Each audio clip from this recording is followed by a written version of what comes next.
Hi everyone. അപ്പോൾ ഇന്നത്തെ recipe എന്ന് പറയുന്നത് സാമ്പാറാണ്. സാമ്പാർ എന്ന് പറയുമ്പോൾ നമ്മൾ കേരളം വിട്ട് പുറത്ത് പോയി കഴിയുമ്പോൾ, അതായത് തമിഴ്നാട് കർണാടകയൊക്കെ പോയി കഴിയുമ്പോൾ അവിടെ നിന്ന് നമ്മൾ പുറത്തുനിന്ന് ഹോട്ടലിൽ നിന്നൊക്കെ കഴിക്കുമ്പോൾ കിട്ടുന്ന ആ ഒരു സാമ്പാറിൻ്റെ അതേ ടേസ്റ്റിൽ, അതായത് ബ്രാഹ്മിൺ സ്റ്റൈലിലുള്ള സാമ്പാർ. അപ്പോൾ ഈ സാമ്പാറിനുള്ള പൗഡർ, അതായത് ഉടുപ്പി സ്റ്റൈൽ സാമ്പാർ പൗഡർ എന്ന് പറഞ്ഞിട്ട് ഞാൻ മുന്നേ പോസ്റ്റ് ചെയ്തിട്ടുണ്ടായിരുന്നു.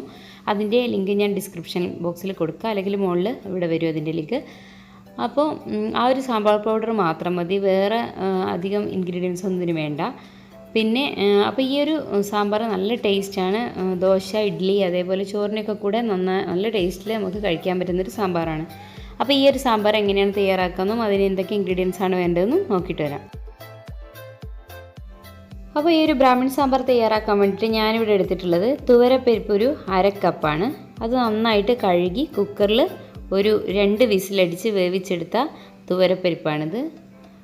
അത് നന്നായിട്ട് വേവണം. നന്നായിട്ട് വേണം എന്ന് പറഞ്ഞാൽ നമ്മൾ ഉടയ്ക്കുമ്പം നന്നായിട്ട് പെട്ടെന്ന് തന്നെ ഉടഞ്ഞ് കിട്ടുന്ന ആ ഒരു രീതിയിൽ. കുക്കറിൻ്റെ വലിപ്പം അനുസരിച്ച് വിസിലിലും വ്യത്യാസം വരും, വേവുന്നതിലും വ്യത്യാസം വരും കേട്ടോ.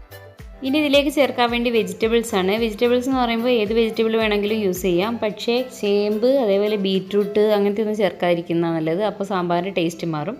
അതേപോലെ തന്നെ ചെറിയുള്ളി, തക്കാളി, അതുപോലെ പച്ചമുളക്, കറിവേപ്പില, അതുമാണ് വേണ്ടത്.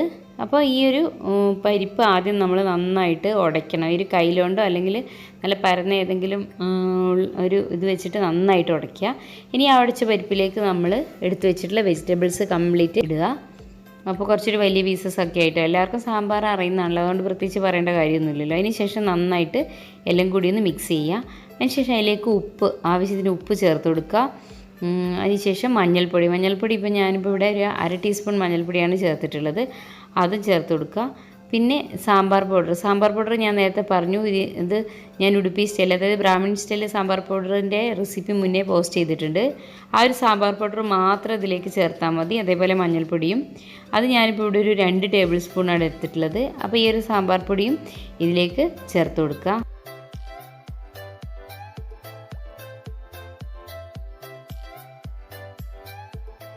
ഇനി ആവശ്യത്തിന് വെള്ളം ചേർത്ത് കൊടുക്കുക. വെള്ളം ചേർത്ത് കൊടുക്കുമ്പോൾ ഒരുപാടൊന്നും ചേർത്ത് കൊടുക്കണ്ട. ഈ ഒരു വെജിറ്റബിൾസിന് സമത്തിന് ചേർത്ത് കൊടുത്താൽ മതി. പിന്നെ വെന്ത് കഴിയുമ്പോൾ വെജിറ്റബിളിൽ നിന്ന് വെള്ളം വരുമല്ലോ, കുറച്ച് വെള്ളം ഉണ്ടാവും, പിന്നെ നോക്കിയിട്ട് ഒഴിച്ചു കൊടുത്താൽ മതി. അതിനുശേഷം എല്ലാം കൂടി ഒന്ന് നന്നായിട്ട് മിക്സ് ചെയ്യുക. ഉപ്പൊക്കെ ഒന്ന് നോക്കുക. പിന്നെ സ്പൈസ് ലെവൽ കുറച്ച് കൂടുതൽ വേണമെങ്കിൽ അത് ചേർക്കാം വേണ്ടവർക്ക്. ഇനി നന്നായിട്ട് മിക്സ് ചെയ്തതിന് ശേഷം നമ്മൾ അതിൻ്റെ കുക്കറിൻ്റെ അടപ്പ് വെച്ചിട്ട് കറക്റ്റ് ഒരു വിസിലിന് എടുക്കണം. കാരണം എന്താണെന്ന് വെച്ചിട്ടുണ്ടെങ്കിൽ 2 വിസിൽ അല്ലെങ്കിൽ ഒക്കെ ആയിട്ടുണ്ടെങ്കിൽ വല്ലാതെ വെന്ത് പോവും. അപ്പോൾ കറക്റ്റ് ഒരു വിസിലിന് ശേഷം കുക്കർ ഓപ്പൺ ചെയ്യുക. അപ്പോൾ ഓൾമോസ്റ്റ് നന്നായിട്ട് തന്നെ വെജിറ്റബിളൊക്കെ വെന്ത് വന്നിട്ടുണ്ട്. ഇനി അത് നന്നായിട്ട് മിക്സ് ചെയ്യുക. പിന്നെ ഒരു വിസിൽ വന്നതിന് ശേഷം അടച്ച് വെച്ചിട്ട് കംപ്ലീറ്റ് എയർ പോകാൻ വേണ്ടി കാത്തു നിൽക്കണ്ട, ഉടൻ തന്നെ ഓപ്പൺ ചെയ്യുന്നതായിരിക്കും നല്ലത്. അല്ലെങ്കിൽ വെജിറ്റബിൾ നേരത്തെ പറഞ്ഞ പോലെ നന്നായിട്ട് അടിഞ്ഞു പോകാൻ സാധ്യതയുണ്ട്. ഇനി അതിലേക്ക് പുളി പിഴിഞ്ഞ വെള്ളം, നന്നായിട്ട് പുളി പിഴിഞ്ഞെടുത്ത വെള്ളം അതിലേക്ക് ഞാനിപ്പോൾ ഇവിടെ ഒരു 2 ടേബിൾ സ്പൂൺ ചേർത്തിട്ടുണ്ട്. അതേപോലെ ചെറിയ പീസ് വെല്ലം, ജാഗറി, അതും ചേർത്ത് കൊടുക്കുക. അതിനുശേഷം എല്ലാം കൂടി ഒന്ന് നന്നായിട്ട് മിക്സ് ചെയ്യുക. അപ്പോൾ നമ്മൾ സാമ്പാർ ഇവിടെ റെഡി ആയിട്ടുണ്ട്. ഇനി നമ്മളിതിലേക്ക് വറുത്തിടാൻ വേണ്ടിയിട്ട് ഒരു പാനിൽ വെളിച്ചെണ്ണ എടുക്കുന്നതായിരിക്കും കുറച്ചുകൂടി ടേസ്റ്റ്. ഓയിൽ യൂസ് ചെയ്താലും കുഴപ്പമൊന്നുമില്ല, എടുക്കുക. അതിനുശേഷം അതിലേക്ക് നന്നായിട്ട് ചൂടാവുമ്പോൾ ചെറിയുള്ളി, കറിവേപ്പില, വറ്റൽമുളക്, കടുക്, ഇതാണ് ചേർത്ത് കൊടുക്കേണ്ടത്. അപ്പോൾ ആദ്യം തന്നെ നന്നായി എണ്ണ ചൂടാകുമ്പോൾ അതിലേക്ക് കടുക് ചേർത്ത് കൊടുക്കുക.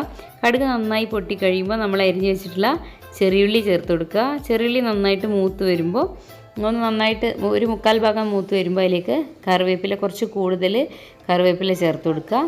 പിന്നെ അതേപോലെ തന്നെ അതിലേക്ക് നമ്മൾ എടുത്ത് വെച്ചിട്ടുള്ള കറിവേപ്പില ഒന്ന് നന്നായിട്ട് മിക്സ് ചെയ്തതിന് ശേഷം അതിലേക്ക് നമ്മൾ എടുത്ത് വെച്ചിട്ടുള്ള ചുവന്ന മുളകും ചേർത്ത് കൊടുക്കുക. ഇനി ഇവ എല്ലാം കൂടി ഒന്ന് നന്നായിട്ട് മിക്സ് ചെയ്യുക. മിക്സ് ചെയ്യുമ്പോൾ ശ്രദ്ധിക്കേണ്ട കാര്യം എന്താണെന്ന് വെച്ചിട്ടുണ്ടെങ്കിൽ ഈ ചെറിയുള്ളി ഒരു ലൈറ്റ് ഗോൾഡൻ ബ്രൗൺ ആയി വരുന്നവരെ മിക്സ് ചെയ്യണം. അതുപോലെ ലോ ഫ്ലെയിമിൽ ഇട്ടിട്ട് വേണം ഇതൊക്കെ ഒന്ന് നന്നായിട്ട് വറുത്തെടുക്കാൻ.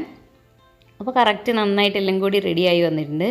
ഈ ഒരു സമയത്ത് ഫ്ലെയിം ഓഫ് ചെയ്യുക. ഫ്ലെയിം ഓഫ് ചെയ്തതിന് ശേഷം ഇതിലേക്കൊരു 1/4 ടീസ്പൂൺ കായപ്പൊടി ചേർത്ത് കൊടുക്കുക. അതേപോലെ തന്നെ ഒരു 1/2 ടീസ്പൂൺ കാശ്മീരി ചില്ലി പൗഡർ ചേർത്ത് കൊടുക്കുക. കാശ്മീരി ചില്ലി പൗഡർ ചേർത്ത് കൊടുക്കുമ്പോൾ സാമ്പാറിന് നല്ലൊരു കളറ് കിട്ടും.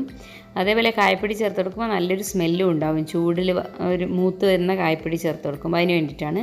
ഈ വറുത്തത് സാമ്പാറിലേക്ക് ഒഴിക്കുക. അതിനുശേഷം നന്നായിട്ട് മിക്സ് ചെയ്യുക. ഒരു 10 മിനിറ്റ് അടച്ചു വെക്കുക. അപ്പോൾ നമ്മളെ സാമ്പാർ ഒരു ബ്രാഹ്മിൺ സാമ്പാർ ഇവിടെ റെഡി ആയിട്ടുണ്ട്. നല്ല ചൂടോട് കൂടി തന്നെ ഇഡ്ഡലിയോ അതേപോലെ ദോശ ചോറിനോട് കൂടിയൊക്കെ തന്നെ നമുക്ക് സെർവ് ചെയ്യാം. അപ്പോൾ ഈ റെസിപ്പി എല്ലാവർക്കും ഇഷ്ടപ്പെട്ടു എന്ന് വിചാരിക്കുന്നു. അടുത്തൊരു അടിപൊളി റെസിപ്പിയുമായി കാണുന്നവരെ സീ യു, ബൈ ബൈ.